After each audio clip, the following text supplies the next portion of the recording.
Bueno, como siempre, no sé si los estuvieron en la clase pasada y Tericia, si son los mismos, si son otros. Bueno, muchas gracias a los chicos del ALDE por siempre convocarme. La verdad que está buenísimo que tengan estas instancias como de repaso. Mi nombre es Fabricio Travachino, para los que no me conocen. Obviamente soy médico, yo soy residente de clínica y bueno, soy docente de la FACU hace un par de años en la cátedra de Senio. De hecho, sea de paso, para todos los que tengan la posibilidad de entrar a la cátedra, ahora que estamos en épocas de eso, siempre son bienvenidos, ¿no? Bueno, la idea de hoy es hablar un poco de dolor abdominal y puntualmente de abdomen agudo. Yo sé que ya en esta instancia han pasado por injuria, por defensa, ya han cursado las dos materias y han tenido bastante práctica en función de eso, o por lo menos la práctica que les puede dar el año. La idea de esta clase es por ahí repasar algunas cuestiones muy generales y algunos síndromes que son de importancia, que sí o sí, como alumnos de tercer año, tienen que tener por lo menos sabido, leído y entendido para arrancar cuarto, o por lo menos para enfrentarse a lo que es el abdomen agudo, y después, obviamente, a lo largo de los años van a ir trabajando. Les pido que lo que necesiten me vayan preguntando, me van parando, o lo vamos hablando al final. No hay ningún tipo de problema. La idea que es algo más tranquilo, y ya obviamente con la idea de un repaso prefinal, ¿no? Ya tiene que tener ese, por así ese nivel, no tan teórico básico como por ahí cuando arrancábamos con injurias, defensa. Bueno, creo que ya se está compartiendo, así que voy a ir arrancando de a poquito. Listo. ¿Ven todos? Sí, se ve. ¿Ya? Sí. Listo. Ahí me quedo en principio. Ahí estamos. Perfecto. Bueno, arranco. Algunos temas que vamos a hablar ahora en esta clase, un poquito de dolor abdominal, algunas cuestiones generales del abordaje del tópico, obviamente. Vamos a meternos sí, puntualmente el abdomen agudo, más que nada diferenciar lo que es el dolor abdominal, porque no todo el abdominal es abdomen agudo, no todos hay que tomar la misma conducta, en algunos corremos, en otros no corremos.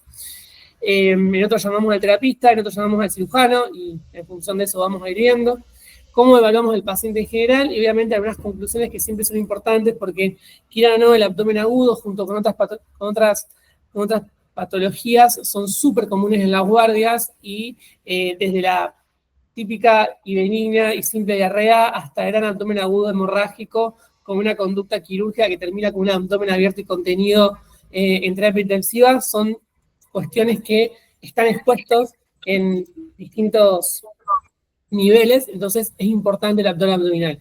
Hay algunas patologías que por ahí, por su frecuencia, la verdad que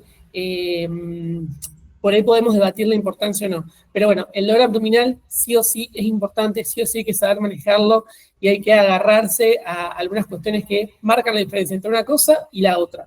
El que actúa o no actúa, pacientes vive, se muere, o en ese gris que no sabemos para dónde vamos, pero siempre hay que saber de alguna manera cómo hacerlo. Bueno, en líneas generales, el dolor abdominal, como ya estamos a esta altura, esta clase fue preparada para ya cuando recién arrancábamos injuria / defensa, pero bueno, siempre volver al concepto del dolor como esa sensación desde el punto de vista subjetivo, este componente que puede variar con el paciente desde el punto de vista de la parte psicológica, hasta lo que puede percibir, hasta cómo lo puede entender, o hasta alguna patología justamente que nos cruce un poco el tema del dolor. No es el mismo un paciente pediátrico que un joven, que un adulto mayor, no es lo mismo un paciente que tenga una patología neurológica, o un paciente diabético con un paciente que no tenga ninguna patología, ¿sí? Entonces ahí ya algunas cuestiones siempre del dolor nos va a ir variando. Así que también esto es importante tener en cuenta, la subjetividad con la cual nos viene el síntoma. Y a su vez también, ¿no? Pensar que yo a veces me voy a enfrentar con pacientes en los cuales es mucho más fácil encontrar el dolor abdominal, y en otros por ahí tenga que preguntar más, o inclusive con la anamnesis me sea un poco más difícil de saber si realmente el paciente tiene un dolor abdominal. Por ejemplo, tal es el caso de un paciente con el abdomen de un paciente pediátrico, un paciente joven y un adulto mayor. Obviamente que el paciente joven tal vez sí voy a buscar y encontrar un vientre en tabla, y tal vez el paciente adulto mayor con las alteraciones del envejecimiento propias de la misma, tal vez yo no encuentro un abdomen de tipo de defensa. Entonces, también es importante poder encontrar ese dolor en el paciente que tenemos adelante. Siempre recuerden eso. Nosotros no estudiamos enfermedades, estudiamos pacientes que padecen enfermedades, que es totalmente distinto, ¿sí? De ahí que esto de cada situación hay que saber individualizarla más allá de que estemos frente a muchas veces muchos síndromes coronarios, muchos síndromes abdominales, muchos síndromes respiratorios. Cada paciente es un caso diferente. Bueno. Línea general de dolor abdominal, a esta altura ya sabemos que hay 3 grandes grupos: el dolor visceral, el dolor somático y el dolor referido. Cada uno hace referencia a un tipo y a una estructura hacia donde está es el punto de partida de este tipo de dolor. Recuerden siempre que el dolor visceral habla de este dolor de la víscera, el somático más que nada en la pared y el peritoneo, y el referido es aquella que está relacionada con un lugar, o sea, se expresa en un lugar que no necesariamente es el lugar de origen de este dolor, ¿sí? O a simple vista, la forma de expresión está a distancia del lugar que le está dando origen, ¿sí? Esto de epicentro y hipocentro, esa diferencia, lo cual nos habla de la diferencia de este dolor irradiado, que siempre es el dolor que va desde un punto hacia otro, ¿estamos? Pero siempre se da en la periferia del lugar que se dio origen. Por ahí eso es muchísimo más fácil que por ahí el referido, como siempre es el caso que uno usa como para tener en cuenta de la apendicitis, con la cronología de Murphy, que siempre a veces, en algunas situaciones, aparece en el epigastrio, después se moviliza el foco derecho a flanco derecho, y finalmente focaliza en la fosa ilíaca derecha, que a veces aparece de esa forma, y a veces, como que la particularidad de la apendicitis, como ya a esta altura por ahí habrán visto en algún momento, esto que hasta a veces no nos da síntomas, y es todo un hallazgo. Bueno, algunas diferenciaciones importantes: las causas, las viscerales, tienen que ver con justamente la víscera. Entonces, ¿qué causas nos pueden llevar a un dolor abdominal de tipo visceral? Aumento de la presión, distensión de la cápsula, procesos inflamatorios o isquemia aguda. En cambio, un proceso somático, un dolor somático, ya te está hablando del componente del peritoneo, más que nada parietal, zonas del retroperitoneo o alguna capa de la pared abdominal, ¿sí? A veces uno y otro, ahora lo vamos a ver más que nada en lo que es la clínica. El dolor somático es bien localizado, es bien agudo, es bien punzante, el paciente fácilmente lo marca, lo denomina, ¿sí? Esto a veces, por ejemplo, yo justamente ayer tuve un paciente con un politraumatismo, con un dolor en la región bien costal, lumbar, que no cedía. Obviamente que en un contexto de politraumatismo también hay que descartar un compromiso de columna, de fractura, ¿no? Pero bueno, en este paciente no había que dejar de pensar que estaba sangrando. Obviamente que este paciente entra con un hematocrito de 27, al rato tiene un hematocrito de 17, este paciente entró en cirugía, tenía un hemoperitoneo bastante importante, ¿sí? Entonces, ojo al piojo, a tener en cuenta estos cuadros que hacen, y es realmente como se presentan los pacientes. Por otro lado, el visceral es mucho más localizado, es más difuso. A veces el mismo paciente te marca dónde le decís, dónde le duele, y te dice todo acá, todo en la panza, o inclusive siempre en el mesogastrio, y como que te marca con la mano por dónde va. Eso es literalmente real, es como la mano del pecho en el infarto. Bueno, esa mano del dolor abdominal difuso suele suceder. Y algo que también es importante a la hora de diferenciarlo son los síntomas vegetativos parasimpáticos o simpáticos por los cuales se acompañan estos tipos de dolores, ¿no? Fíjense, yo lo dejo acá marcado, pero se lo vamos explicando. El dolor intenso, bueno, obviamente lo hace cuando se produce este dolor abdominal, no necesariamente en contexto de un abdomen agudo, pero sí cuando tiene por ahí un componente más de piel, de músculo o de hueso. Comúnmente se suele relacionar con un dolor más de pinta somática. Por ende, al ser somático, estimula la vía simpática, ¿no? Sí, como mnemotecnia, yo siempre me acuerdo, SS, somático, simpático. Entonces, ¿qué produce la estimulación? La taquicardia, la hipertensión, la midriasis, obviamente el aumento del cortisol y la hiperglicemia de estos pacientes. En cambio, los que tienen este compromiso por ahí más visceral, tienen estimulación de la vía parasimpática. Ahí ya nos vamos al opuesto, a la bradicardia, a la hipotensión, a la sudoración, a las náuseas, los vómitos, e inclusive, obviamente, los síncopes que se pueden acompañar en estos pacientes. Esto es importante más que nada porque a veces ustedes no siempre van a contar con una tomografía o una ecografía, y de muchas, lo que más se suele contar es la placa radiográfica, pero por lo menos tener en cuenta qué paciente tengo adelante, ¿sí? Y en función de la clínica. Ahora que van a empezar a cursar cuarto y quinto, hay una frase que usamos los que hacemos clínica, se llama la clínica es soberana, sin duda alguna. A veces el 90% lo hacemos preguntando al paciente, haciendo un buen examen físico y sin duda alguna estudiando. ¿Estamos? Después por ahí sí le vamos a sumar los métodos complementarios, que la placa, que la tomografía, que la ecografía, pero la clínica siempre le va a terminar ganando a muchas de esas cosas. Obviamente, y tenemos como en la medicina siempre hay algún que otro gris, que no es todo, pero suele haber grises, pero bueno, la clínica siempre es soberana. Bueno, causas de dolor abdominal en líneas generales, obviamente los que vengan de la causa del abdomen, recuerden siempre todos los órganos, y en función de los órganos piensan las patologías que pueden desarrollar estos tipos de dolor. Hay causas que producen a nivel extraabdominal, que tienen la repercusión a nivel del abdomen, obviamente, tal es el caso del ejemplo del paciente con dolor de pecho, infarto de cara inferior con su compromiso diafragmático y de allí que se transmita al abdomen. A veces hay pacientes que tienen solamente esa única motivo de consulta, una epigastralgia, y termina teniendo un dolor de pecho de tipo síndrome coronario, o causas como pueden ser lesiones de la columna o inclusive los genitales, que también pueden tener algún tipo de repercusión. Las causas metabólicas, ya causas exógenas o causas endógenas, tal es el caso de ya a esta altura cuando estudiaron diabetes tipo 1, la diabetes autoinmune contra los islotes de Langerhans. Una de las formas de presentación es el dolor abdominal, ¿no? Sí, esta cuando no puede con o sin cetoacidosis diabética, obviamente que es una de las formas también de presentación, pero bueno, el dolor abdominal junto con las polidipsia, polifagia, poliuria, pérdida de peso, pérdida de la fuerza, puede acompañar este dolor abdominal, que a veces es una de las formas de presentación de estos cuadros metabólicos, en estos casos de la cetoacidosis.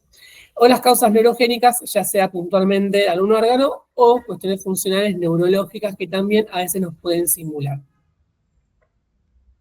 Bueno, esto también es interesante, siempre recordar que es un dolor abdominal de tipo agudo y un dolor abdominal de tipo crónico.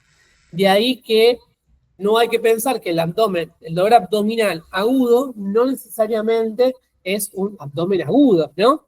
Entendiendo que el dolor abdominal agudo, si yo lo estoy clasificando según el tiempo, comúnmente se toma como un concepto menos a 7 días, ¿sí? Después podemos ver si es intra o extraperitoneal, pero más que nada, ¿por qué? Porque cuando ustedes hablan puntualmente del abdomen agudo, ahí sí, no vamos a esperar 7 días, tenemos que tener un tiempo mucho menor porque el paciente corre peligro de vida, ¿sí? Entonces, eso ya nos habla de hay que saber diferenciar esas dos palabras, el dolor abdominal agudo y el abdomen agudo como síndrome. Y además, el dolor abdominal agudo tiene como eje, como centro, sin duda alguna, el dolor abdominal, ¿sí? En cambio, el abdomen agudo tiene el dolor abdominal, pero a su vez se acompaña de algunas que otras cosas que ayudan a este diagnóstico, que lo hacen tan importante a resolver, ¿sí? Por eso sepan hablar cuando vayan a rendir, o inclusive para la vida, porque uno está formándose para la vida, para cuando esté enfrente a un paciente, que tienen que saber diferenciar cuando hablan de abdomen agudo, de dolor abdominal de tipo agudo, ¿sí? Vamos por ahí. Abordaje general del dolor, esto es muy rápidamente lo repasamos, porque recuerden siempre, como hablamos los profes y las profes de semio, primero la anamnesis, saber definir todo el síntoma, ¿no? Es usar la mnemotecnia de Alicia Fredusa. Esto lo va a seguir a lo largo y ancho de toda su vida, algunos más, algunos menos, porque algunos van a hacer una especialidad o no, depende de lo que deseen hacer, donde puedan ver pacientes con dolores abdominales y tales otros no hagan especialidades, pero bueno, la verdad que no hagan especialidades que tengan que ver con este tipo de cuadros, pero bueno, la verdad que siempre van a estar expuestos y esta mnemotecnia los va a servir tanto para estar frente a un paciente como para hacer lo que es la segunda parte, que es la discusión del dolor abdominal, Es decir, ¿qué tipo de dolor abdominal tengo adelante? ¿Es una colecistitis, una colangitis, es una diverticulitis, es una diverticulosis, una diverticulitis complicada, es una isquemia, tengo un quiste de ovario roto, tengo un aneurisma de aorta, roto o no? Entonces es importante. Después, entonces la lisia fredusa es una muy buena arma que tenemos todos nosotros a la hora de enfrentar a un paciente con dolor abdominal. El examen físico no voy a detallar, pero siempre recuerden, inspección, auscultación, palpación, percusión. Siempre cuando vayan a rendir, recuerden por qué hacemos la auscultación previa a la palpación o a la percusión, eso no nos altera. Recuerden siempre las maniobras que se utilizan para cada uno, los tiempos, las causas, los distintos elementos o parámetros de normalidad, ¿sí? O sea, lo fisiológico que solemos encontrar, y lo patológico, obviamente, es la alteración de lo anteriormente mencionado. Si saben lo normal, comúnmente les sea más fácil encontrar lo que es patológico. Obviamente que ya hay que rendir defensa, hay que entrelazarlo con las patologías que van estudiando.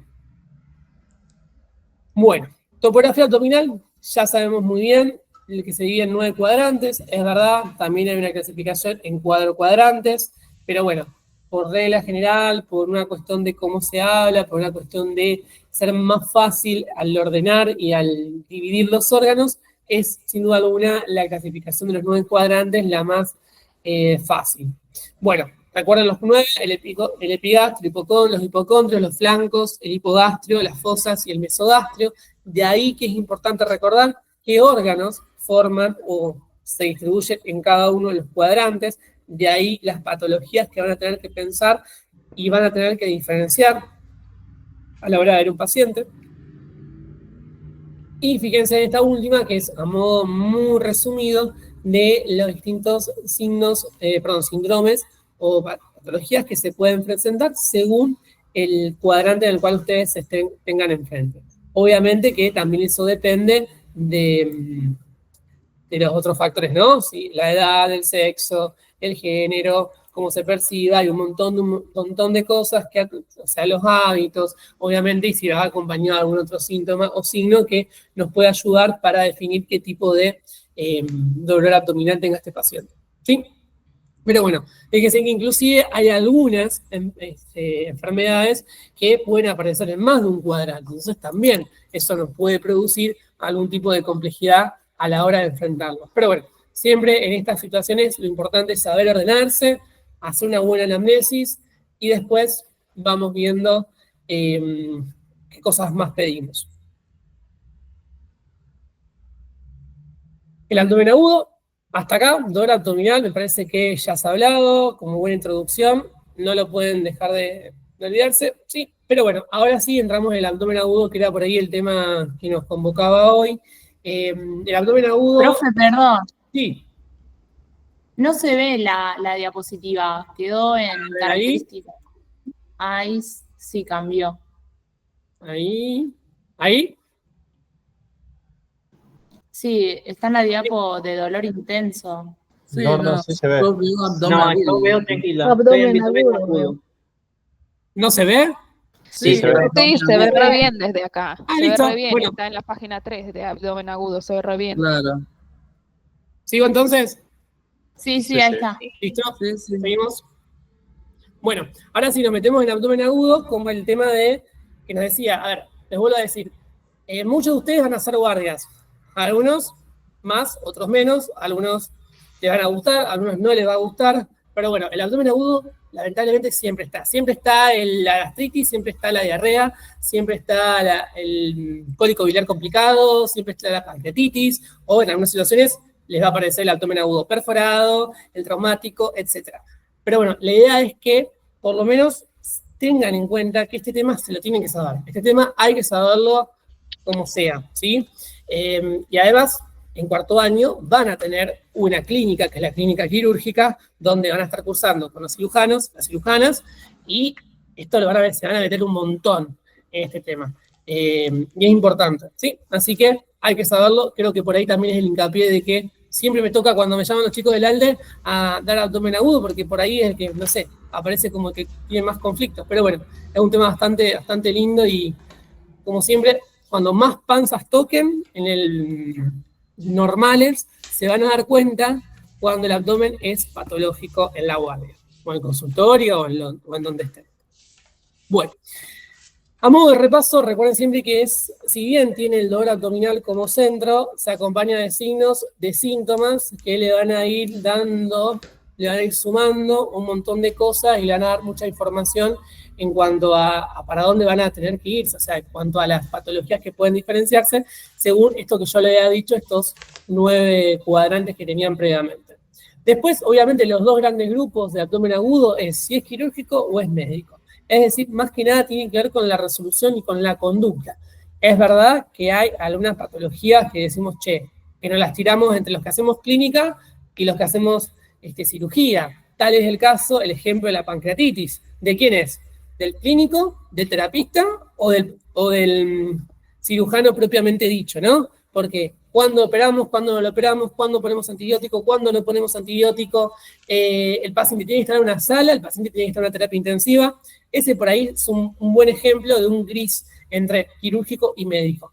Pero bueno, la verdad que el resto, muchos otros, sí tienen una conducta quirúrgica y no se debate, y otros con una conducta médica y tampoco se debate. Pero bueno, eso, para llegar a eso, tienen que haber estudiado dolor abdominal y abdomen agudo. Entonces, según manejo, como acabo de decirles, es médico quirúrgico. Bueno, dentro del abdomen agudo médico tienen muchas clasificaciones, pero por ahí algunas que son más cómodas, que a mí me gustó y es bastante directa, es abdomen agudo médico, causas abdominales. Es decir, ejemplos. Esto más que nada para que sepan para el momento de rendir. Tal vez no tengan que saber todos los ejemplos, eso indudablemente no es así, perdón, es así, pero bueno, hay algunos que son. Por lo menos llévense un caballito de batalla a la hora de recordar y decir, bueno, como mnemotecnia, este es abdomen agudo médico, abdominal, por ejemplo, este. Y así sucesivamente, como para que tengan un ejemplo siempre de referencia a la hora de encarar un paciente cuando corresponda. Causas torácicas, una neumonía, un infarto agudo de miocardio, la pericarditis, que inclusive se presentan todas estas como dolores de pecho o epigastralgias, simplemente. De ahí que siempre es importante que cuando ustedes tengan la posibilidad de ver un paciente y si en ese lugar, no sé, tienen la posibilidad de hacer una placa y se la hacemos, obviamente según los criterios que tenga, pero por ahí un dolor de pecho que descarta una patología aguda cardíaca, es decir, yo ya descarté, no sé, infarto por un electro, por troponina, y el dolor calmo, y pedir una placa de tórax aunque te presente una epigastralgia. No te vayas directamente a solamente lo gastrointestinal. Piensa en ese momento las distintas causas que pueden presentarse. Las causas metabólicas dentro de la respuesta del abdomen agudo médico, como ahí les doy el ejemplo, y causas neuríticas, como el famoso herpes zóster, que ya habían estudiado el tema del herpes, la varicela. El abdomen agudo quirúrgico, causas inflamatorias, tal es el caso de la apendicitis, la colecistitis, la diverticulitis. Después las causas obstructivas, bridas, tumores, claro ejemplo del cáncer de colon, ¿sí? Una de las formas de presentación es el hilio. Después ya vamos a ver qué es un hilio paralítico, qué es un hilio mecánico. Pero bueno, como a modo de introducción, tengan ese ejemplo de obstructivo. Perforativo, ¿sí? Por ejemplo, que haya una víscera que se rompa, tal es el caso de la úlcera gastroduodenal, paciente que viene a la consulta por melena, es decir, materia fecal, color brea, negro, oscuro, con olor, ácida. Los divertículos complicados, ¿sí? Cuando te hacen la diverticulitis perforada o un divertículo perforado, después hay que ver qué clasificación le corresponde, ¿no? Dentro de las clasificaciones de diverticulitis, o el caso del SEA de colon también, no solamente puede obstruir, sino que puede perforar. Causas hemorrágicas, el embarazo ectópico complicado, bueno, es un ejemplo también, no sé, o cualquier causa que tenga el sangrado, una diverticulitis complicada, también se puede presentar como hemorragia digestiva baja, ¿no? Pero bueno, van viendo ejemplos. Y la última, las causas vasculares, como el caso de la obstrucción de la arteria mesentérica, que también tiene que venir el cirujano porque es una complicación, puede haber isquemia, y la isquemia da necrosis, y sucesivamente la pérdida del intestino afectado o del territorio afectado, ¿sí? Entonces, estos son los ejemplos que tenemos que recordar del abdomen agudo médico y el abdomen agudo quirúrgico. Estas son las clasificaciones que en líneas generales se les pueden presentar los pacientes. A veces, como yo les vuelvo a decir, como en medicina a veces hay grises, tengan en un mismo paciente la confluencia de un componente obstructivo, perforativo o hasta hemorrágico, perforativo y hemorrágico, ¿sí? O algún componente, no sé, inflamatorio y hemorrágico. No se cierren solamente con que sea uno, ¿sí? A veces las patologías, como yo le dije, la diverticulitis sí les puede dar un proceso bien perforativo porque perfora hacia la cavidad, pero también se puede presentar como hemorragia, sin duda alguna. Es más, tengo pacientes con eso, ¿eh? Entonces, por ahí, si bien ahora, tal vez como yo le decía la clase pasada, en tercero, cuarto, estudiamos un poco muy cuadrado porque no tenemos la experiencia de ver pacientes todo el tiempo, pero bueno, la idea es que como docentes y como los ayudantes de cátedra, también les demos esa visión de lo que es el afuera un poquito hasta que ustedes también estén en nuestro lugar. Entonces, si bien estudian de una forma, no se olviden de que a veces en la clínica, en la práctica, en el día a día, se pueden presentar algunas combinaciones de estos agudos. E inclusive, a veces el abdomen empieza como un abdomen más médico y después se termina por X causa haciéndose más quirúrgico. También suele suceder, ¿sí? Un dolor del divertículo, siguiendo este ejemplo, puedo tener una paciente ya sabe que tiene divertículos, que si come tal cosa o lo que fuese, le puede producir un dolor abdominal. 3 doritos después se complica y eso se perfora y te hace el abdomen agudo quirúrgico. Vamos, ejemplos.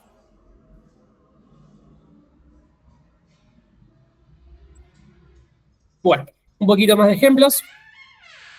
Y ahora sí, ahora la idea es repasar algunos diagnósticos importantes, siempre en dirección cefalocaudal y de algunas cuestiones que por ahí son interesantes.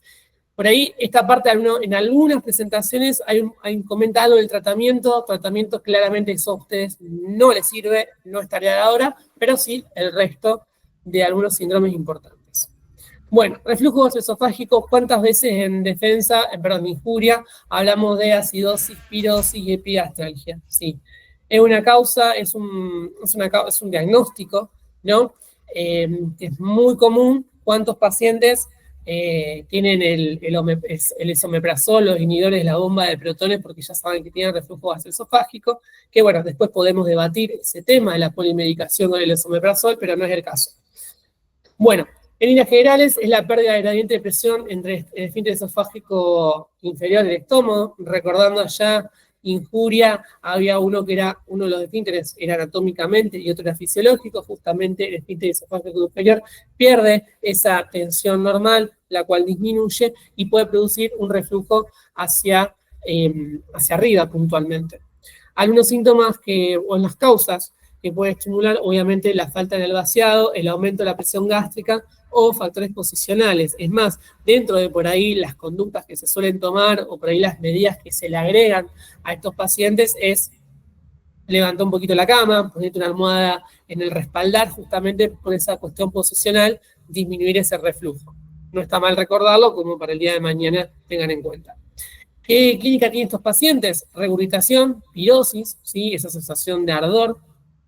A veces ese reflujo, como tiene ese líquido bastante ácido, puede producir un poco de tos, inclusive faringitis, laringitis y hasta neumonía. No se olviden que algunos pacientes pueden tener lo que se llama la neumonía broncoaspirativa, ¿sí? Que es una complicación justamente de esto, de lo que es el contenido gastrointestinal al contenido de vía aérea, ¿estamos? Que eso tiene que considerar siempre en un paciente que por ahí está internado, que no tenga buen reflejo deglutorio, no tenga el reflejo nauseoso, y les haga un febril internado, y bueno, o pacientes en terapia intensiva que también, ¿no? Están en la posición de que no tienen esta particularidad. Entonces también hay que tener en cuenta estas cuestiones. El dolor torácico, que puede pasar, y el esófago de Barrett, como esta metaplasia adaptativa que se produce en la porción inferior del esófago, o lo que vaya en ascenso, justamente por la exposición del esófago a la cantidad del ácido gástrico. Eso produce una metaplasia, se adapta y forma el esófago de Barrett como un estadio que no necesariamente tiene que ser neoplásico a futuro. Pero bueno, es una metaplasia, se transforma. Eso no hace falta. Bueno, Otra de las causas que también tenemos que recordar en defensa es la enfermedad úlcero-péptica. Las úlceras, como esa lesión que se produce con pérdida de membrana basal de una superficie, ¿no? Que pueden ser duodenales o gástricas, según su ubicación. Obviamente las más comunes suelen ser las duodenales, 95%, y por ahí las gástricas o están a nivel del antro, ¿sí? O bien cerca del píloro. La causa que siempre tienen que tener en cuenta, el Helicobacter pylori, de ahí que hay que estudiarlas. A estos pacientes, cuando vayan a conocer las anamnesis, siempre tienen que preguntar la exposición a los AINES, ¿sí? El ibuprofeno, diclofenac, que son por ahí los más comunes, en algunos casos el ketorolac, por ahí son los que más suelen nombrar, también están el heterocoxib y todos esos, pero bueno, son preguntas que nacen de la anamnesis, ¿no? El tabaquismo, con este compromiso vascular que produce, y situaciones de estrés. Sí, a veces yo he tenido pacientes que no tienen pylori, no tienen AINES, no tienen tabaquismo, y te cuentan que han cursado previamente un gran episodio de estrés, y el paciente llega con un sangrado de hemorragia digestiva, ¿no? Entonces, a veces no dejemos de lado el concepto de la salud mental. Más que ahora, creo que somos una generación todos, ya que le damos mucha pelota a la salud mental. ¿Qué clínica pueden ir estos pacientes? La epigastralgia, ¿sí? En cuanto a la duodenal, puede calmar con alimentos, las gástricas tal vez aumentan con los mismos. Igual no siempre eso es un parámetro, ¿sí? No se la vuelen con esos detalles. Pueden aparecer, sí, es verdad, pero no siempre. Y a veces se puede acompañar con náuseas, vómitos e inclusive con episodios de diarrea. Obviamente, salvo que la úlcera tenga su complicación, ¿no? Su perforación, su hemorragia, que a veces va a agregar otra clínica junto con esta. Bueno, puede hacer la hemorragia, la perforación, o inclusive puede hacer la estenosis justamente en ese proceso de curación. O sea, lo que hace, se va para el otro lado, se cierra por demás y hace la estenosis que hay que también tenerla en cuenta, ¿no? Bueno, diagnóstico, bueno, eso no viene al caso, y seguimos con las complicaciones. La primera, la hemorragia digestiva, sin duda alguna. La hemorragia digestiva alta y baja, una de las clasificaciones es el ángulo de Trace, aunque hace poco hubo una modificación, pero bueno, podemos seguir también teniendo en cuenta esto. ¿Sí? Por encima del ángulo de Trace tenemos la hemorragia digestiva alta, por debajo tenemos la hemorragia digestiva baja.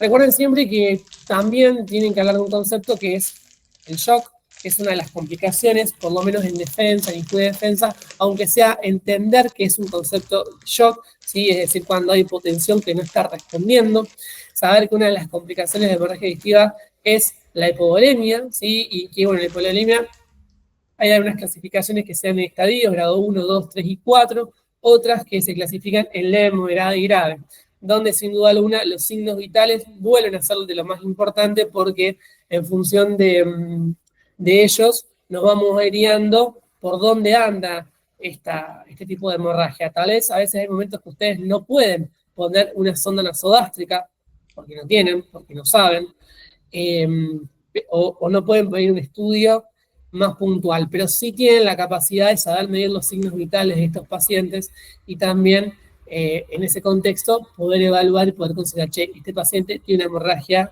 que está haciendo un shock hipovolémico. Bueno, eso por ahí es importante del diagnóstico, que ustedes en una práctica que también saben, además del dolor abdominal, estos pacientes que sospechan de hemorragia digestiva bajas, obviamente si ustedes no corroboraron que tenga un tipo de hemorragia, hay pacientes que le vienen a la guardia o al consultorio donde ustedes los estén atendiendo con doctor o doctora, o como considera percibirse, tuve materia fecal oscura, ¿sí? Y la verdad que a veces no te traen la foto, ¿sí? Es verdad, hay pacientes que tienen la particularidad de sacar foto y mostrártelo, pero otras situaciones, o bueno, si uno está internado lo puede llegar a observar, pero si no, sin duda alguna, hay que recordar además del abdomen, saber tocar un abdomen, realizar el tacto rectal, porque también es una de las formas que nosotros los médicos tenemos para corroborar si el paciente tiene o no tiene sangrado, ¿no? Eso es importante, y otro de los elementos que se tienen que recordar, que es el TIL test, que es una de las pruebas que comúnmente hacemos más que nada para saber si estas hemorragias pueden tener algún tipo de repercusión clínica que tiene que ver con la alteración de la presión arterial y la frecuencia cardíaca si el paciente está acostado y después tiene la sedestación, ¿sí? Si se produce una alteración de la presión y la y la frecuencia cardíaca es un tilde positivo y el paciente podría estar frente a un cuadro, o sea, de repercusión clínica de esta hemorragia. Profe, una consulta, perdón. Lo Sí. del test, ¿cuáles son los rangos de sistólica y diastólica para confirmar, por ejemplo, que el paciente, por la dicha hemorragia o otra causa, esté en cuadro de hipovolemia? Yo había leído que sería menos de 20 milímetros de mercurio para sistólica y 10 para la diastólica. ¿Es así o en la práctica? Sí, aproximadamente en 20 y 10 cada una, sí. Eso es bien, más o menos los valores que maneja. Sí, está bien, es correcto. Es correcto. A veces no es tan marcado, es una realidad, pero bueno, hay que ver en qué momento también lo agarramos al paciente de la hemorragia, ¿sí? A veces tampoco nos da ni tiempo de hacer test y lo manejamos por otras cuestiones. Pero bueno, sí es más o menos ese cambio entre 20 y 10 cada 21 y 10 el otro. Y la compensación, obviamente, la frecuencia cardíaca justamente para compensar la pérdida de sangre. Algunas clasificaciones, hay un montón, yo solamente les recuerdo esta clasificación de la que es la escala de Forres, como para que sepan, información que puede sumar, que es justamente siempre pensar que a veces las hemorragias por las úlceras hay que saber considerar dónde están, porque en función de cómo están, los pacientes pueden volver a resangrar, ¿sí? Eso también es importante a la hora de evaluarlo. Esto ahora, la verdad que no creo que nadie les tome un Forres, pero sí les sirve como concepto, más que nada para que sepan que no es porque una hemorragia, una úlcera principalmente, haya dejado de sangrar, hay que dejar de estar atrás de ella, ¿sí? Hay algunas que, bueno, está bien, cuando es un grado 2C, por ejemplo, bueno, por ahí el índice de sangrado es muy bajo, pero como tenemos sangrados tipo 1A, 1B, no nos quedamos tranquilos con una simple veda y a veces hay que hacer una segunda veda justamente para corroborar que no hay ningún tipo de problema. Necesita el second look. Bueno, y ahora sí, por ahí cuando ya terminamos todo lo que es la porción superior de epigastrio, por así decirlo, nos vamos más que nada al hipocondo derecho, donde ya ahí nos empieza a aparecer todo lo que es la patología biliar. Dentro de ellos tenemos algunas cuestiones que por ahí son más sencillas, yo no me voy a meter tanto en detalles porque me parece que a esta altura ya muchos saben un montón de cosas, pero sí hacer hincapié en algunas cuestiones importantes de cada uno de estos. Dentro de la litiasis vesicular sí es importante saber la definición, obviamente es la piedra, el lito, que se ubica en la vesícula biliar, que puede estar complicada, no complicada, ¿sí? Que hay factores predisponentes para desarrollar. Creo que ya todos debemos conocer un índice de masa corporal, según su alimentación, según las características del paciente, hasta algún que otro componente genético que pueda desarrollarlo. Saber que puede estar formada por el colesterol, pueden ser pigmentarios o inclusive pueden ser mixtos. La clínica es una clínica mucho más sencilla con respecto a las otras. ¿Por qué es importante recordar esto? Porque justamente como en una porción tan pequeña pueden producirse un montón de patologías, saber diferenciar la litiasis vesicular de otras causas es importante porque la litiasis vesicular yo la puedo mandar de alta tranquilamente a la casa y cuando tengo que considerar otros síndromes, otras enfermedades y tengo que tomar una conducta que el paciente internarlo o hasta algunas cirugías directamente, como entró, va a quirófano. Entonces eso es importante. Saber que la patología biliar, el gol estándar es la ecografía en la mayoría de los cuadros, ¿sí? Salvo en alguna que otra, podemos sumarle, no sé, una Colife RMI, una CPRE, pero bueno, la ecografía por ahí le gana mucho, siempre recordando que la ecografía tiene este concepto de operador dependiente que a veces no es muy fidedigno, ¿no?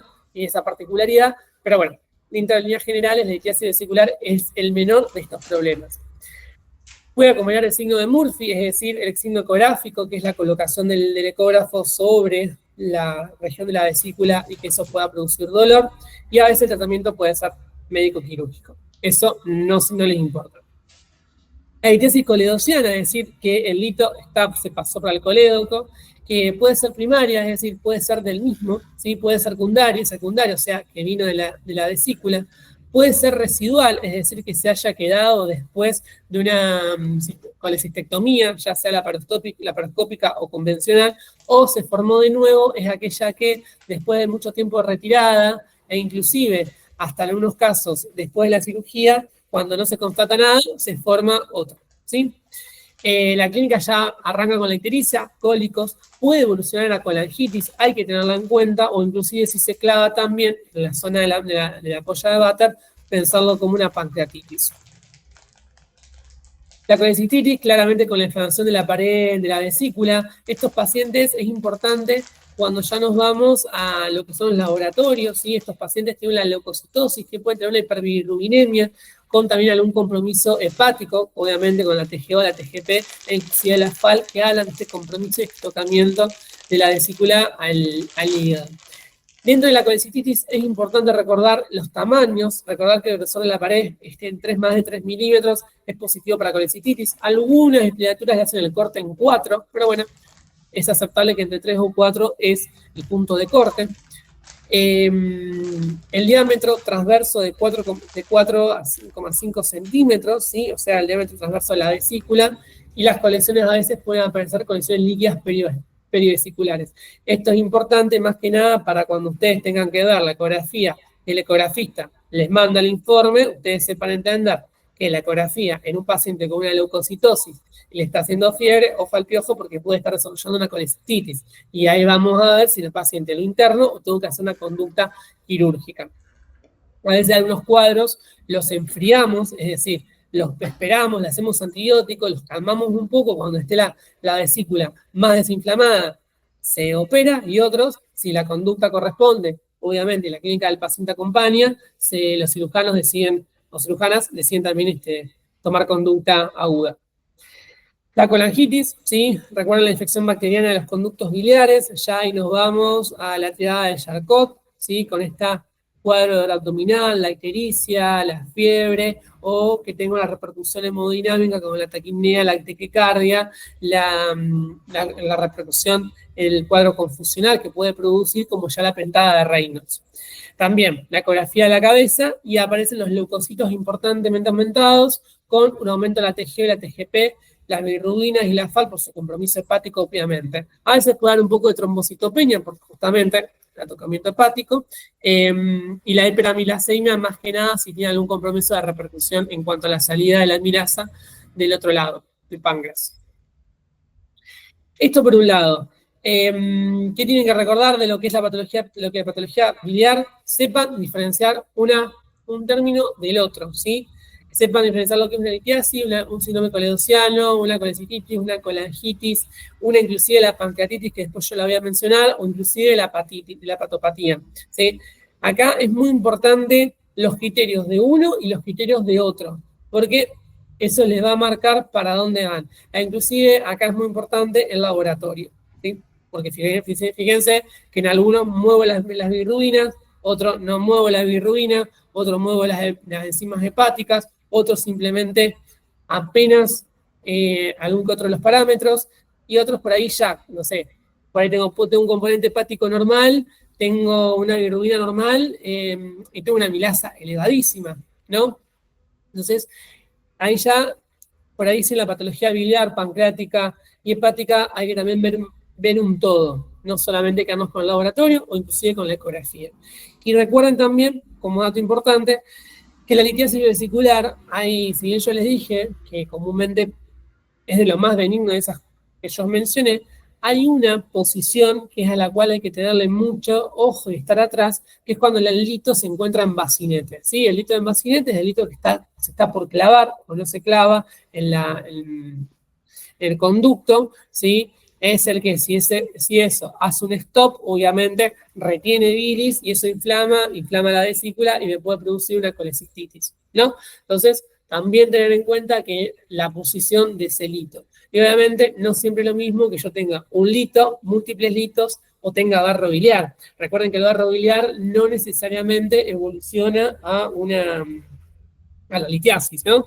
A veces sí, a veces no. Pero bueno, entonces recuerden esas cuestiones también a la hora de encarar estos cuadros. La patología hepática, la hepatitis, recuerden siempre la definición, las causas, la clínica, la ecografía. Me parece que meterme en detalle ahora no haría falta, pero sí saber que la hepatitis puede presentarse con dolor abdominal, puede tener con o sin hepatomegalia. Dentro de las causas, ya habíamos mencionado previamente, pero están estas causas bien agudas, esas causas crónicas. Entre las causas agudas, piensen las causas virales, las causas de consumo, las causas bacterianas, los microorganismos que tienen algún tipo de repercusión en el hígado, consumo de sustancias, fármacos o patologías crónicas, tal es el caso de algún hepatocarcinoma, etc. ¿Sí? La clínica por ahí, la hepatitis, cuando arranca, a veces suele ser un poco más solapada, ¿sí? Hasta que después genera el tipo de repercusión clínica importante, salvo, bueno, dejamos por un lado, y ahí aparte, cuando lo estudien, es todo lo que es la hepatopatía autoinmune, que no vino al caso, pero bueno, recuerden que a veces también es importante ver la hepatitis, no piensen que siempre los cuadros son tan floridos. Uno de los casos es la hepatitis.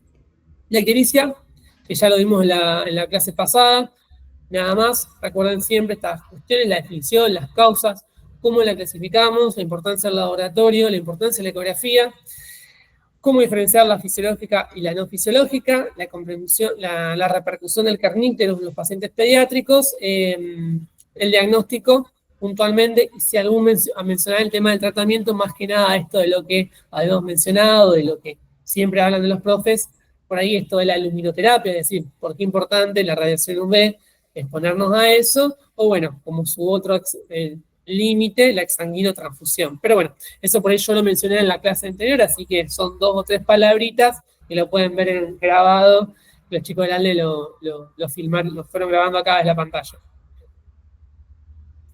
Bueno, cirrosis, también un gran síndrome a estudiar, porque los pacientes mayores o adultos mayores suelen presentarse con este tipo de cirrosis. Recuerden siempre que la hepatitis, la estatosis, la hepatitis y la cirrosis, como todo ese proceso evolutivo, sepan que la cirrosis es esta fase última de una serie de eventos que sucedieron previamente.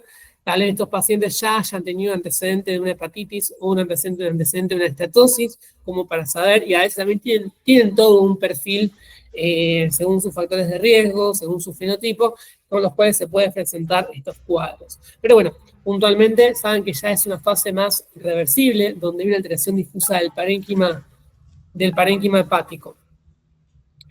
¿Qué forma se puede presentar la cirrosis? Puede ser compensada, es decir, la verdad que no, el paciente no tiene mucha clínica, ¿sí? La oligosintomática tiene apenas algún que otro síntoma, y la descompensada ya cuando el paciente tiene alguna de sus grandes complicaciones de las múltiples que tiene la cirrosis.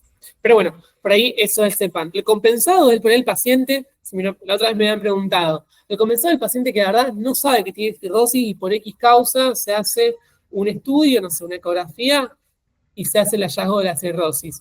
La oligosintomática tiene algo, laboratorio, un signo, un síntoma que habla de la cirrosis. Y ya la descompensada es cuando muestra todo el abanico de signos y síntomas con los cuales viene la cirrosis. Eso que ustedes ya saben, desde la hemorragia, desde la cabeza de medusa, desde la citis, la nasarca, los AES, los síndromes ascíticos edematosos a punto de partida de la patología hepática. Fabri, ¿te puedo hacer una pregunta? Sí, decime. ¿El paciente puede desarrollar cirrosis a cualquier edad? Porque yo tenía notado que generalmente después de los 50 años, pero ¿puede ser antes? Puede ser antes, sí, porque está la cirrosis, como por ejemplo relacionada con el alcohol, la viral o alguna otra causa, pero comúnmente, como bien pusiste, mayor en los adultos. Pero bueno, hay alguna que otro suelto ahí, algunas patologías, o sea, hay que buscar las patologías que presentan cirrosis en pacientes más jóvenes, pero sí existen. Sí. Eso es importante. Pero bueno, en la mayoría de los casos, como tiene un gran antecedente, es el consumo de alcohol, pero está la cirrosis no alcohólica, y ahí cuando ya nos metemos la cirrosis alcohólica, aparecen un montón de causas que no necesariamente aparecen en el paciente mayor de 50 años. Bueno, el laboratorio, sin duda alguna, hay que pedirlo.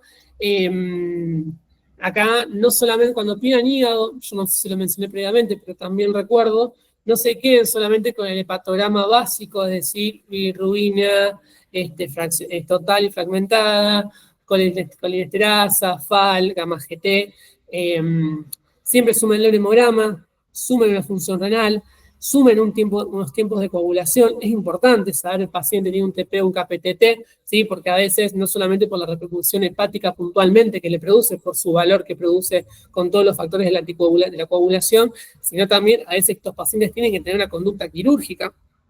Así que un paciente que sangra a más no poder, hay que saber si le pasamos monoplasma o si reponemos algo. Ni hablar si el paciente es cirrótico y es anticoagulado, ¿no? Creo que ustedes ya en tercero dan anticoagulación. Es importante. Y obviamente después también algunos marcadores, no sé, por ejemplo, lo que es albúmina, lo que es proteínas, como para saber qué paciente. Yo puedo tener un paciente con un síndrome cítico de hematoso, tengo que saber las proteínas y la albúmina más que nada para después hacer el score de Gasa, ¿sí? Para saber si esas causas son de la hipertensión hepática o no. Sí, también eso es importante. Entonces, por ahí el laboratorio no se centren solamente en todo, justo acá, en las cosas que yo dije, sino que también en las que yo acabo de mencionar, agregando a las que acabo de leer del Power. Bueno, en la cirrosis, importante la eco, la TAC, el RMI y el caso de que sea necesaria una biopsia. Y bueno, algunos marcadores que nos pueden ayudar en la función, esto que siempre uno pregunta y es importante saber, ¿no? ¿Para qué sirve la TGO? ¿Para qué sirve la TGP? Por ahí el número, acordárselo de memoria es difícil, ¿sí? Porque más que nada ustedes no lo ven todos los días, pero bueno, lo importante también es la interpretación de lo que nos quieren decir los números, ¿sí? Porque al fin y al cabo el laboratorio es un elemento complementario. Lo importante es el proceso y el análisis que ustedes hacen en función de lo que tienen adelante. Porque la verdad que yo saber reconocer una TGO o una TGP alta, sí, la podemos reconocer cualquiera, todo lo podemos reconocer. Pero saber analizarlo, bueno, hay que saber analizar un laboratorio, hay que saber por qué viene cada cosa. Yo puedo tener un TGO o una TGP aumentada y no tengo que pensar siempre en una cirrosis. Por ahí esta paciente está haciendo la congestión hepática de la sepsis o de un cuadro infeccioso, ¿no? Entonces, hay que saber siempre el laboratorio o los estudios complementarios, ponerlos dentro de un paciente al cual padece ese cuadro. Entonces, eso también es importante. Más ahora que van a empezar a estudiar clínica, y la clínica les va a abrir la cabeza de una forma increíble. A los que les guste. A los que no, bueno, la van a tener que pasar, sin duda. Bueno, a modo de comentario, las complicaciones de la cirrosis, este cuadro de estado confusional, encefalopatía hepática producida por la alteración del amonio y el amoníaco, ¿no? Es de ese cuadro del complejo del proceso fisiológico normal que aumenta y produce el estado confusional con sus distintos grados, grado 1, grado 2, grado 3, inclusive 4 en algunas literaturas. Pero bueno, también saber que puede tener el paciente encefalopático, obviamente cuadros muy avanzados, no cualquiera es una encefalopatía hepática, la hipertensión portal como esta presencia de la circulación colateral, porque claramente la porta está aumentada su presión y tiene que buscar todo el sistema de circulación colateral para redistribuir el flujo. La ascitis y la SAEL, o el síndrome ascítico de hematoso, yo puedo tener la ascitis puntualmente abdominal o que el paciente se evidencie totalmente de hematoso más allá de la ascitis. Bueno, ahí tengo que pensar que haya un componente no solamente cirrótico o alguna otra causa, ahí ya va a aparecer lo que es el riñón, justamente. De ahí que, bueno, es importante porque ustedes cuando vayan a estudiar clínica van a tener que saber esos pacientes si hay que pulsarlos o no. Algunos de ustedes van a aprender, espero que todos, a hacer una paracentesis, o sea, hacer la punción desde la fosa ilíaca izquierda hacia el punto de McBurney izquierdo para poder obtener líquido y poder hacer en función de eso los criterios del Gasa y en función de eso poder entender qué paciente, el síndrome ascítico de hematoso que tiene el paciente, ¿sí? Las peritonitis bacterianas espontáneas que comúnmente se pueden producir por la translocación, con complicación importante de la cirrosis, cuadros que pueden evolucionar a peritonitis, cuadros que pueden desde ser fácilmente resolvibles a que el paciente vaya a estar internado en una terapia intensiva. El síndrome hepatorrenal, obviamente, que si tengo un hígado que la verdad está fallando, el riñón va a tener que tener una repercusión, es decir, el riñón con su gran función de los electrolitos y el manejo de los líquidos, va a tener sin duda alguna, si yo estoy teniendo una ascitis donde estoy teniendo líquido a un tercer espacio, obviamente que el riñón va a tener un tipo de repercusión. Por eso ahí van a aparecer el valor de las proteínas dando vuelta, tema de clínica, pero bueno, entonces piensen que también va a haber un riñón que está fallando. Y obviamente una de las causas, lesión tan crónica que produce la alteración del epitelio, ¿no? Del parénquima, mejor dicho, puede evolucionar a un carcinoma hepatorrenal. Así que eso también es importante tenerlo en cuenta dentro de la cirrosis. Sepan estas cosas importantes, la cirrosis compensada, la cirrosis descompensada, la oligosintomática, las complicaciones que pueden llegar a dar cada una y sin duda alguna cómo se interrelacionan unas con otras, ¿sí? ¿Qué quiero decir? El ejemplo de las varices esofágicas se unió tranquilamente con lo que yo mencioné anteriormente, que son las hemorragias digestivas altas o bajas, ¿no? Entonces, cómo todo se va a ir cruzando. De ahí que cuando ustedes tengan un paciente, o sea, estén enfrente a un paciente con un dolor abdominal, en sus cabecitas van a empezar a pasar todos estos distintos síndromes, ¿sí? Lo que hay por ahí estudian un montón. Fíjense que ustedes tienen que en algún momento darle una consulta clínica de 15, 20 minutos, 30 minutos, o a veces menos, porque bueno, los sistemas por ahí administrativos u burocráticos demandan un poco de menos tiempo. Pero bueno, sepan que esa práctica, este crecimiento y el estar sentados estudiando, o sea que estudien, va a tener algún tipo de beneficio siempre. El proceso es importante. Bueno, nos vamos al páncreas. Recuerden que la pancreatitis principalmente es aguda, es crónica, la que más van a encontrar es la pancreatitis aguda. Algunas cuestiones importantes para que les quede acá claro: comúnmente se produce la obstrucción de la papila, ¿sí? Esto puede producir una activación de las enzimas que puede hacer repercusión tanto local como generalizada. Algunos libros hablan de este concepto de la teoría del doble golpe, que quiere decir que vos tengas en cuenta que hay una reacción inflamatoria local, ¿sí? Pero esos pacientes se te pueden incendiar en 3-2-1 a nivel generalizado. Por eso hay pacientes de la pancreatitis, como yo les decía, este paciente es quirúrgico, lo opero porque tiene un lito, o lo mando a terapia intensiva porque es una pancreatitis alitiásica. ¿Y qué hago una pancreatitis alitiásica? ¿Tiene criterio de estar en una sala de internación que lo sigan los clínicos o tiene que estar directamente internado en terapia intensiva con monitoreo 24/7? Es uno de los grandes gris en cuanto a tratamiento quirúrgico, tratamiento médico. Si en algún momento justo les sale a hacer el ejemplo de la pancreatitis cuando vayan a rendir, o en el día de mañana cuando justo tengan una de las especialidades que está ahí en el medio de este cuadro, bueno, van a ver que es un gris. Entonces está bueno por ahí saberlo, que estas situaciones, cuando llegue el momento, van a tener que saber cómo desenvolverse. El dolor epigástrico, la epigastralgia, puede acompañarse de vómitos, puede acompañarse de ictericia, a veces puede tener lo que son el síndrome de Cushing y de Grey-Turner, más que nada como estos hematomas que aparecen en la pared abdominal, algunos a nivel de las fosas, de los flancos, y otro bien en la zona periumbilical. Esos son poco específicos, poco comunes. Yo vi uno solo, pero el de Cushing. Pero no es algo que aparezca siempre. Por ahí la pancreatitis sí viene con este dolor epigástrico, este dolor en el cinturón, que no cede. La posición maometana es más común, les diría. Esto de que el paciente tiene que sentarse, colocarse sobre sus rodillas, por así decirlo, o en dirección hacia sus rodillas, porque esa compresión ayuda a mejorar el dolor de la pancreatitis. Laboratorio de leucocitosis, obviamente de acá yo destaco que está el aumento de la trigliceridemia como una de las causas de la pancreatitis no alcohólica necesariamente.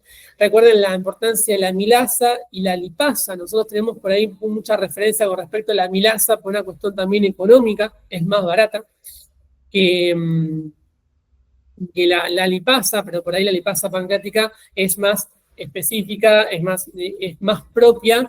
Pero bueno, la lipasa es más cara, entonces solemos usar la amilasa como un parámetro de la pancreatitis. La ecografía apunto ahí gol estándar, por lo que hay que hacer, obviamente que a la ecografía le va a seguir la tomografía, ¿no? También. Y esto, a modo de comentario, fíjense que esto se llama criterios de Ransom, se lo doy en este ejemplo porque son pacientes que yo al ingreso tengo que evaluar una cosa y a las 48 horas tengo que evaluar la otras 6 cosas. Esto es más que nada, nadie les va a tomar esto, pero sí para que sepan que la pancreatitis no hay que dejarla de estar atento. Es una patología que hay que prestarle bastante atención, hay que estarle atrás, porque el paciente, como les dije, de un simple dolor se les puede incendiar en 3, 2, 1 y el paciente está en terapia intensiva, se le dice una necrosis o los quistes pancreáticos, que a veces evolucionan de las pancreatitis, y hay que tomar conducta, ¿sí? Entonces, eso es lo que yo les quiero dejar, que la pancreatitis es algo que hay que estar atrás, que hay que prestar atención porque puede ser una urgencia inclusive, ¿sí? Entonces, no se relajen diciendo, es una simple obstrucción, la estudio como si nada. Pero ¿por qué es importante eso? Hay algo que yo también hablo mucho cuando doy las clases, que es enseñarles a ustedes a aprender a hacerse cargo, ¿sí? Eso es lo que los profes de senior, por lo menos yo intento, que se empiecen a hacer cargo desde el tercer año de lo que están estudiando, porque el día de mañana van a ser médicos, médicas, o como se perciban, y van a tener que estar frente a un paciente y saber decidir qué hacer, cuándo hacer, y hasta a veces cuándo no hacer también. Patología intestinal. Síndrome diarreico, no hay mucho para... Yo no voy a meterme en este tema, sí saber que la mayoría de las causas de las diarreas suelen ser benignas, gran compromiso las patologías virales. ¿Cuándo me va a llamar la atención una diarrea? Cuando es disentérica, sangre, mocos, pus, o cuando es una diarrea que no cede ante nada, cuando es de muy larga data, cuando ya pasó la primera semana o inclusive algunas pueden ser un poquito menos y hay que tomar conducta, o cuando tiene algún componente que me está llamando la atención y decir, che, esta diarrea tiene algo, tal vez no es disenteriforme, no es disentérica, perdón, pero hay algo que no me termina de cerrar, ¿sí? Entonces, a veces hay que estudiar un poquito más. Por ahí no es lo mismo un paciente, obviamente, o sus antecedentes, ¿no? Tal es el ejemplo, como ustedes ya lo han estudiado, la diarrea con Clostridium, ¿sí? Yo a veces una diarrea con Clostridium no estoy esperando una semana para no prestar atención, sino que esos pacientes voy a tener que hacer una buena anamnesis y saber si esos pacientes estuvieron expuestos a antibióticos previamente, y tal vez con 1, 2 muestras de material fecal yo ya pueda sospechar que estos pacientes tengan algún componente. Pero en líneas generales, sepan esto, la mayoría tienden a ser benignas, su componente viral es muy importante, hay que saber seguir las pautas de alarma, es decir, las red flags del síndrome diarreico, que son estas que yo mencioné previamente, ¿sí? Y que en algunos casos podemos hacer tratamiento simplemente sintomático en el domicilio, y otras veces hay que tomar la conducta de estudiarlo mucho. Dicho sea de paso, no olvidarse de estudiar hidratación, más que nada, cuáles son los síntomas que hay que tener en cuenta al evaluar al paciente con la hidratación, porque es una de las complicaciones del síndrome diarreico al cual hay que estar atrás, más que nada en algunos momentos de la vida. Niños, embarazadas y adultos mayores, o en algunas épocas. Patologías malabsortivas, siempre recordar que estas patologías, tal es el caso de la enfermedad celíaca, un ejemplo, o las patologías no absorbedoras de proteínas, o alergia a proteína de leche de vaca, que tiene esta causa de la distensión abdominal, la desnutrición, la debilidad, la pérdida de peso, ¿sí? E inclusive, bueno, algunas pueden tener sangrado, como es la enfermedad celíaca, cuando se complica, o cuando debuta, o cuando hace las complicaciones agudas de la enfermedad celíaca, como un ejemplo que puedan tener. Pero bueno, la distensión abdominal, la plenitud gástrica, la pérdida de peso, y estos cuadros, la debilidad, ¿no? Obviamente, a veces pueden acompañar estas enfermedades malabsortivas. Ya no nos queda tanto, la oclusión intestinal, recuerden esto también es importante porque hay pacientes que les van a venir con catarsis negativa, ¿sí? Con no eliminación de gases, o inclusive les va a venir con el motivo de consulta vómitos, ¿sí? Desde vómitos biliares hasta un vómito fecaloide. Y es importante porque hay que saber manejarlo, ¿no? O a veces constatarlo, o inclusive en algunas situaciones tomar una conducta quirúrgica. De ahí que los dos grandes grupos de oclusión intestinal son las causas mecánicas y las causas funcionales, ¿sí? Si es orgánica o si es de motilidad.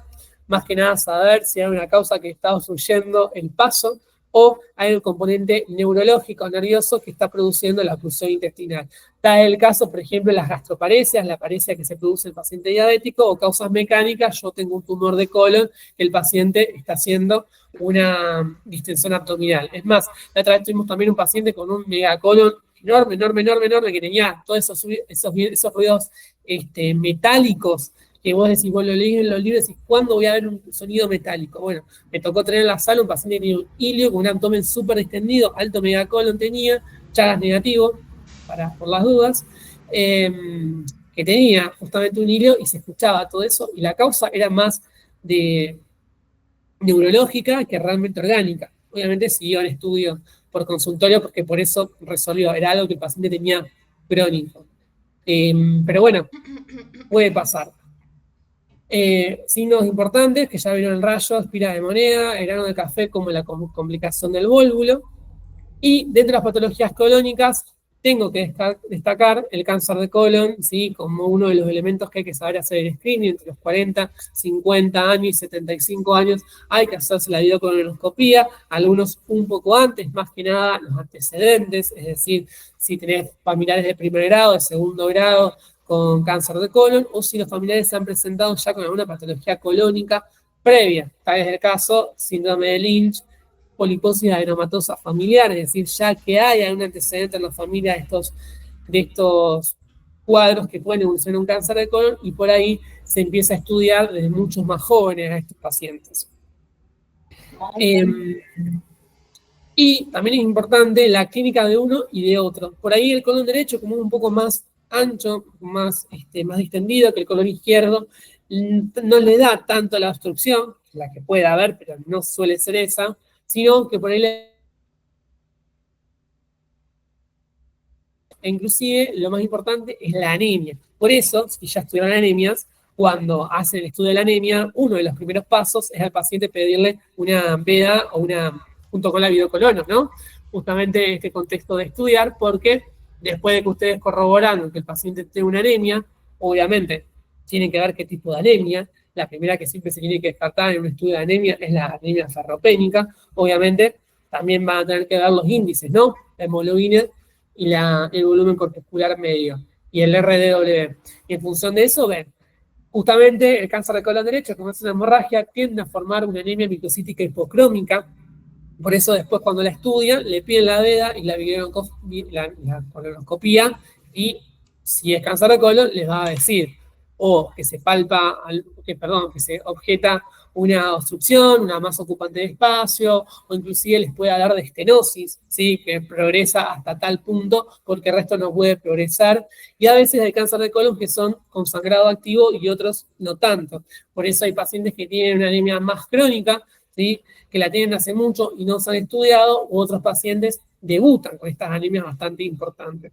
En cambio, el cáncer de colon por ahí es un poco más, el cáncer de colon izquierdo, tiene, como al ser más pequeño en cuanto al volumen, presentar más clínica obstructiva que el otro. Inclusive a veces proctorragia, y a veces se complican los cánceres de colon, como ya habíamos dicho, les puede hacer un abdomen agudo quirúrgico perforativo.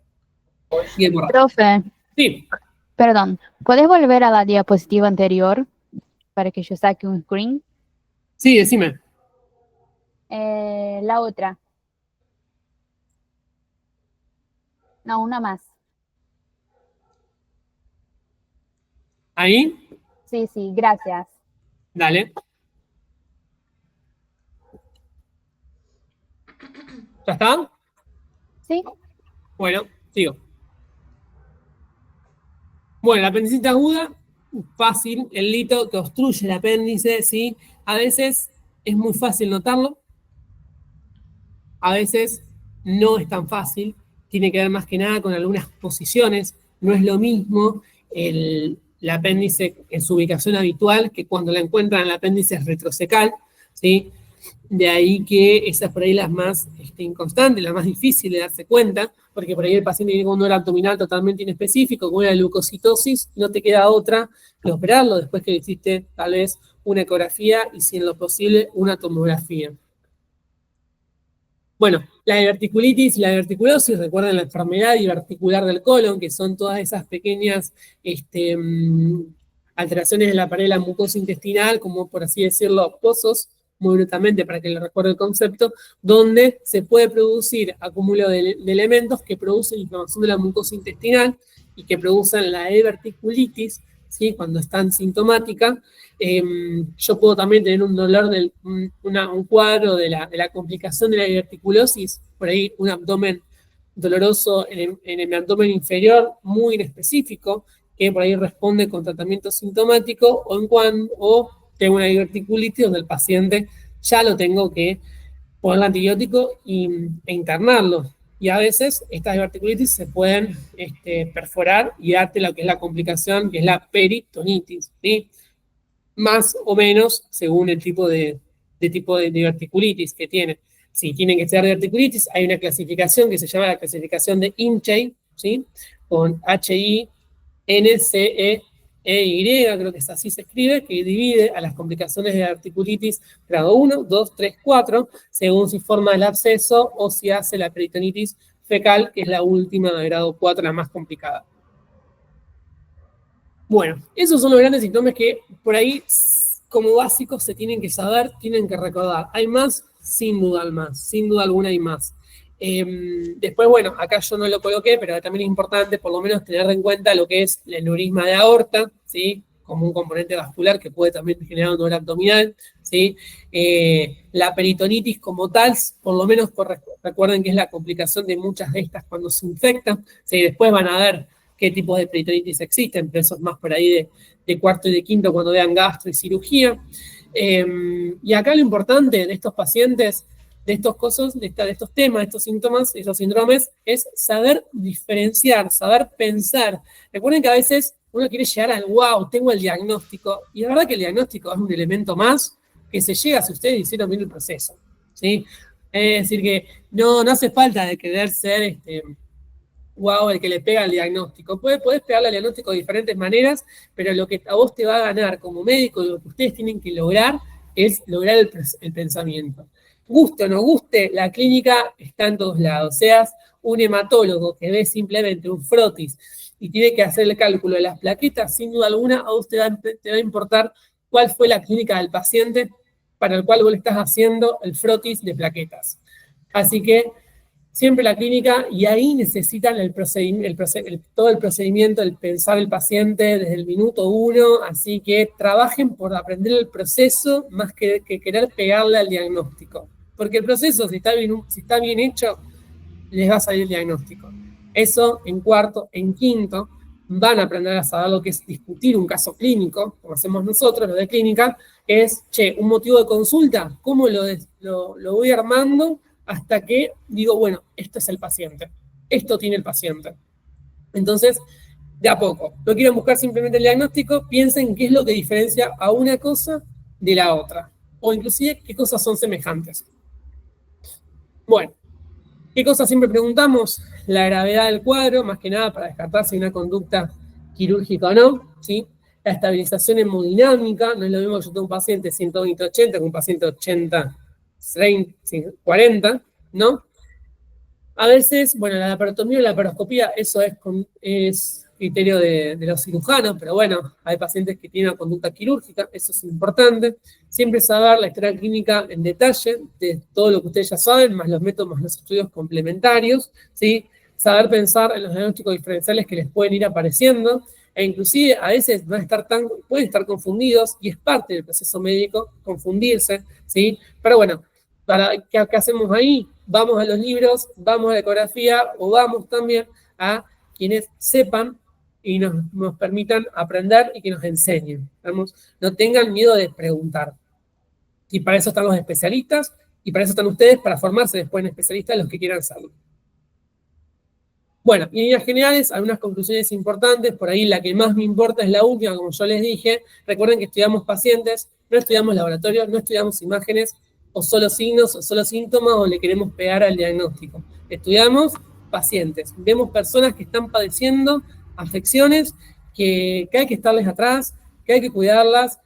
A veces vamos a tener el diagnóstico más fácil, a veces vamos a tener el diagnóstico más difícil, o a veces también no vamos a tener un diagnóstico claro, y hay que saber también eso, ¿no? Eso por lo pronto, así que espero que les haya servido la clase.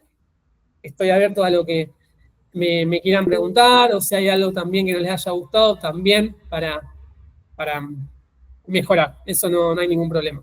O inclusive, si quieren hablar algo más, lo podemos hablar. Tengo tiempo, así que no hay drama. Ok, profe, muchas gracias. Muy buena la clase. Gracias. Yo tenía una consulta. En cuanto a la obstrucción del intestino derecho e izquierdo. Tenía entendido que cuando la obstrucción es derecha, los ruidos hidroaéreos podrían estar tanto disminuidos como ausentes, mientras si es izquierda, estarían aumentados. ¿Eso es así o no? Claro, ¿y se te ocurre por qué? Sí, pero bueno, nada, en un examen lo dije y me dijeron que no correspondía. Así que quería consultar si... Ah, te dijeron que no, listo, y por ahí viene eso. A ver, no siempre suele suceder por ahí. Yo no sé si me mandaría a decir automáticamente están abolidos de un otro lado. Yo podría pensar que están disminuidos, porque no hay...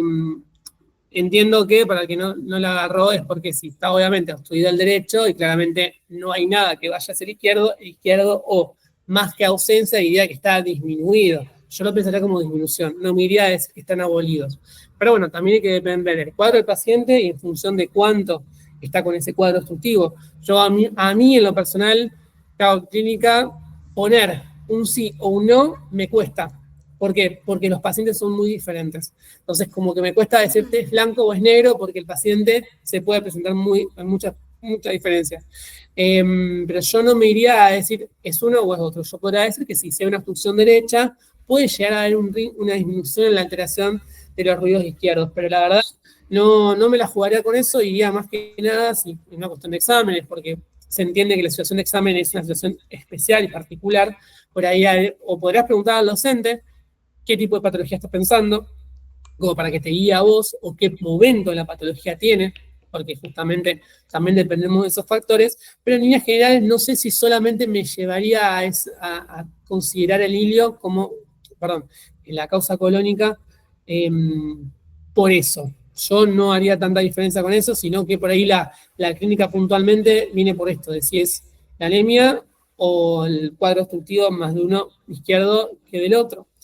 Yo no me jugaría a decir que plenamente siempre va a pasar eso. ¿Puede pasar? Sí, pero no me jugaría a decir que suele suceder en 100% en todos los casos que yo tengo un hilo derecho, que el izquierdo no se escuche.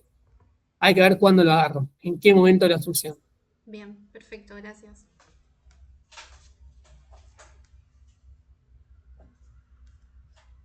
¿Nadie más? Profe, Sí. discúlpame, tengo una pregunta. En la encefalopatía por cirrosis, ¿los síntomas y signos son reversibles? Depende del estadio, sí.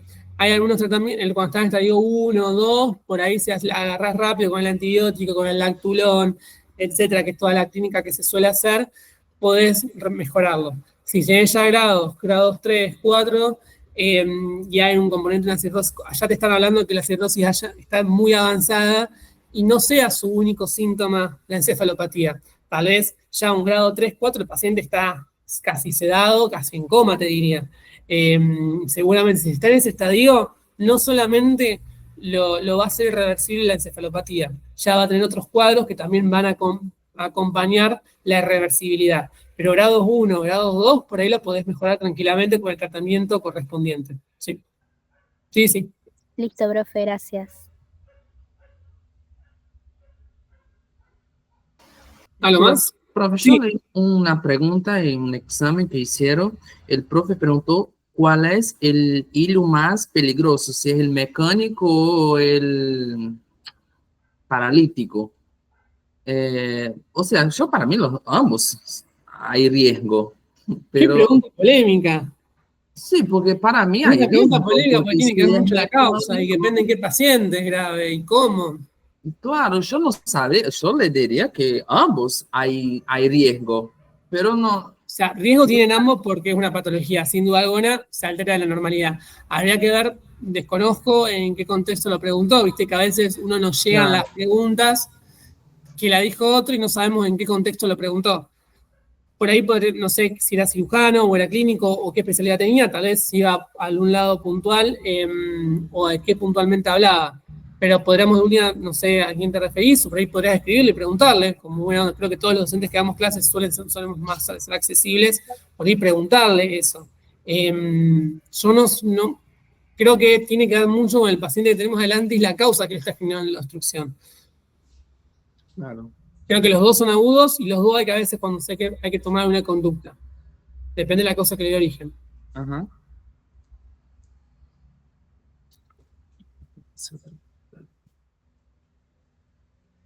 ¿Alguien más?